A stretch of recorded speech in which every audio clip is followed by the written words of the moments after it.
ሰጥስጦታ አለኝ ስለው ይኸው ጥምብዝ ብሎ ሰክሮ መጣ እና እሱ እኔን እንደዚህ እያንቋሸሸኝና እየራቀኝ ሌላው እንደፈለገ ቢለኝ ምን ይገርማል? አንድ የመጨረሻ እድል ብቻ ስጭ። ስንት ጊዜ ነው እሱ ነገር ለአንተም ይሁን ምንም አይነት እድል የለኝም።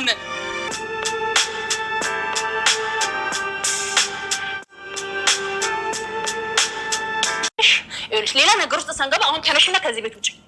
ጭራሽ ከገዛ ቤቴም ልታባርሪኝ ነው? የኔ እናት አንቺንም እችልሽ የለም። አንቺ ትንሽ ከቆየሽ እኮ የገዛ ቤቴ ነው ልትይን እኮ ነው። ማን ያውቃል? ወይ ለወደፊት ከልጅ አባት ጋር ቤት እንገዛ ይሆናል። አርግዣለሁ። ምን ልጅ ነው አራሽ? ወይ እናቴ ቀስሽ ጽንሱ እንዳይጎዳብሽ ረቀስ በይ።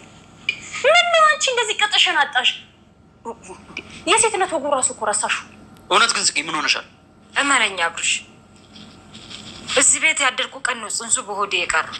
የቀረትሽንም እንጥፍጣፊ ክብር ሳታጪ ቀስ ብለሽ ውልቅ ብለሽ ከዚህ ቤት ውጪልን። እሺ ይቺን ገረብ ግን ዛሬ አሳርፍልኝ። እሺ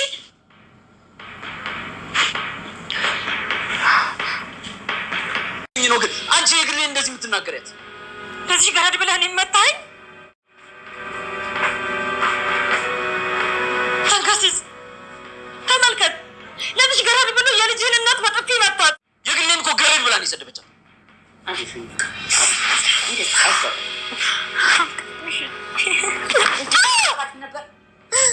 ዛሬ እንግዲህ የፍቅር ጥያቄውን በግልጽና በግልጽ አማርኛ ለትትና ቢያቀርብላትም ትትና ግን እንግዲህ ልትቀበለው ፈቃደኛ አይደለችም። ምክንያቱ ደግሞ በልቧ እሱ ሰው አልነበረም። እንግዲህ በብዙ በጥቅማ ጥቅም በአንዳንድ ነገሮች በቃ ሙሉ ነገሯን የሚሸፍንላት እሱ ነው። ግን ደግሞ ያው አልቻለችም ማለት ነው። ቤተሰቦቻችን በፍጹም አልቻለችም። በቃ ማለት የሆነ ግን በልቧ ውስጥ ቦታ ሊኖረው አልቻለም። ሶ እንግዲህ በዛ የተነሳ ዛሬ እንግዲህ ምንድነው ያደረገችው? እንግዲህ ምንም ቦታ እንደሌላት አይተዋለች። በውስጧ በስትተኛም ስትቀመጥም በአንድም በሌላ መልኩ እንግዲህ ስታስብ የሚመጣላት አብርሽ እንጂ ጭራሽ የለም ማለት ነው። እሱ እንግዲህ የሚገርመው ነገር ካሁን ቀደም ያደረገላትን ነገር ታውቃላችሁ። ለአባቷ፣ ለቤተሰቦቿ፣ ለሷ ደግሞ ያደረገላትን ከነዚህና ጉሮሮ ያወጣት እሱ ነው። አሁን ላይ ብዙ ነገሮችን ያስተካከለላት በቃ ኤቭሪቲንግ በጣም ብዙ ሺህ ምክንያቶች አሉ ይሄን ነገር ስላደረገላት ማለት ነው። ግን ኢቭን ደግሞ ከዛ በበለጠ ደግሞ አሁን ላይ ብዙ ነገሮችን በተለይ ደግሞ ለወደፊት ወንድሜን እንደዚህ ብታደርግልኝ ብላ ባለችው መሰረት እንግዲህ ብዙ ነገሮችን አስቦ ወደፊት ደግሞ በተሻለ መጠን እንትን ሊያደርግላት አስቦ ነው እየተጓዘ ያለውና ይሄ በእንደዚህ ባለበት ታይም ላይ እንግዲህ ምንድነው ያደረገችው? ይሄን እንደዚህ ማለት ይሄን ነገር ካለች በኋላ ብዙ ነገሮችን የሞከረች ነበረ ማለት ነው። በቃ ማለት እንዴት ብዬ ልንገራችሁ ማለት ወደፊት አሁን ወንድሟን ሊያፈላልግላት ነው። በቃ ብዙ ነገሯን ስራ ላይ ያስጀምራት ነው።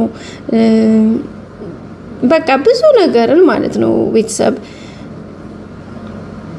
እና እንግዲህ ይሄን አደርግልሻለሁ እያላት ለራሱ ያኔ ጥቅሙ ብዙ ነገሯ ህይወቷ እንደሚስተካከል አላት።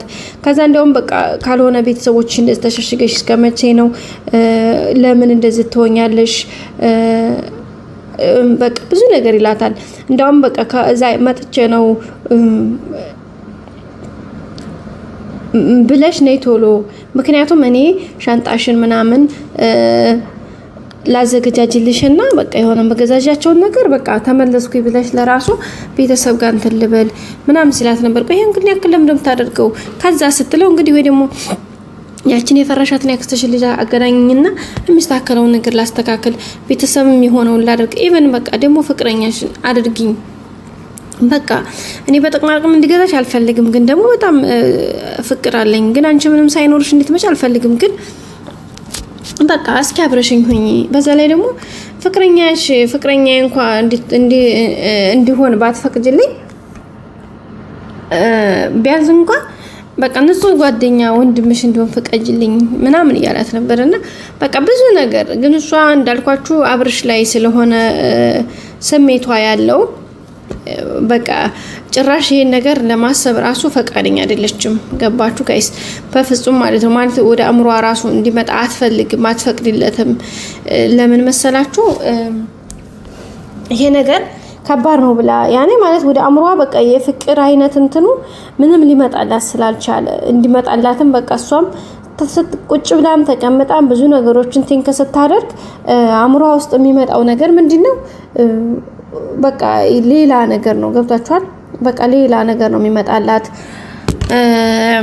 አብርሽ ነው በአእምሯ የሚመላለሰው። ግን በነገራችን ላይ አብርሽ እሷ ወንድሟ እንጂ እንትኑ አይደለም። አሁን የአብርሽን እና እንትናን ራሱ የመሳይን ሁለቱን የምትጠራጠሪያቸውን ሳምፕል አምጥተሽ ዲኤንኤ ያስመረምርልሻለሁ፣ ህይወትሽን ቀይልሻለሁ፣ ስራ አስጀምርሻለሁ፣ በብድር መልክ ልስጥሽና በቃ ራስሽን ሆነሽ ኑሪ። ሲቀጥል ቤትን ልከራይና እኔም ልውጣ ወይ ላንቺም ለብቻሽ ልከራይልሽ። በቃ ብዙ አይነት እንትኖችን እየሰጣት ነው። ግን አልፈለገችም። በነገራችን ላይ ልክ ናት ትትና ከማትወድ ሰው ጋር በእንትን መኖር ጥሩ አይደለም። ማለት በሸም በይሉንታ ህይወት እንትን አይደለም ማለት ምን ልበላችሁ ጋይሶችዬ፣ በቃ አይደለ ዝም ብለን ቢሆን ብለን የምንኖርበት ነገር አይደለም። ይሄ ትክክለኛ ራሳችንን አሳልፈን ራሳችንን ሆነን የህይወት ጉዳይ ስለሆነ ትዳር እስከሆነ ድረስ በጥቅማ ጥቅም በሆነ ነገር የተጀመረ ህይወት የሆነ ሰዓት ላይ ሲቆም ይቆማል። ያ እንዳይሆን እንግዲህ የምንችለውን ነገር ማድረግ ግዴታ ነውና ትትና በዚህ አጋጣሚ ትክክል ናት። ለምን መድብል አሁን በጥቅማ ጥቅም እንትን ብሎ ወንድምሽን አገኝልሻለሁ፣ ዲኤንኤ የምታስመረምርበትን እችልሻለሁ፣ ከዛም መልኩ ስራ አስጀምርሻለሁ፣ ቤተሰቦችሽን እረዳልሻለሁ፣ በቃ ላንቺም ስራ አስጀምርሻለሁ፣ ኤቭሪቲንግ በቃ ሁሉም ነገር ብሏታል። ግን እሷ ችግሩ ምንም አይነት የፍቅር እንትን እሷ የላትም። ለሱ ያላት እንደውም ለአብርሽ ነው። አብርሽ ላይ ነው ትኩረቷ። አብርሽ ደግሞ አሁን እሷን ትቶ ወዲ የግሌ ተቀንጥሷል ማለት ነው። የግሌ ደግሞ አብርሽን ትታ ወዲ ገልሞ ተቀንጥሳለች።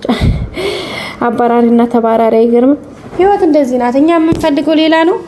ተኋላ የሚከተልን እንትተን ከፊት ስናባረር የኛ ያልሆነ ነገር ስንፈልግ እድሜያችንን፣ ጊዜያችንን፣ ታይማችን በቃ ብዙ ነገር ሉዝ እናደርጋለን። በቃ የሰው ልጅ በብዙ አይነት መንገድ ነው ህይወትን የምናራምደውና እንግዲህ እሱን ያየንበት መስመር ነው።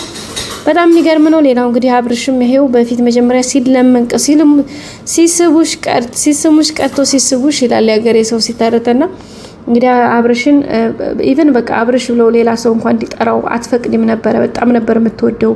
ጠብር ግፍ ብላ አብርሽ የምልስራልህ ምዳድርግልህ ወድሃለሁ፣ አፈቅርሃለሁ በቃ ብዙ ጥያቄዎችን አቅርባልታለሁ። እንዴ ግል ያምሻል እንዴ በቃ ምናምን እያለ እንግዲህ ሲገለምጣ ሲቆጣት ነበር። አሁን ግን ከራሱ ጋር ሙግት ገጥሞ ይሄው በቃ ቦክስ ከራሱ ጋር በቃ ከራሱ ጋር ማለት ነው። አንዳንዴ እንደ ቀላል ያሳለፍናቸው ያፌዝናቸው ነገሮች ሲሄዱ ነው የሚታወቁንና እንግዲህ አብርሽ የሚያጋጥመው እሱ ነው።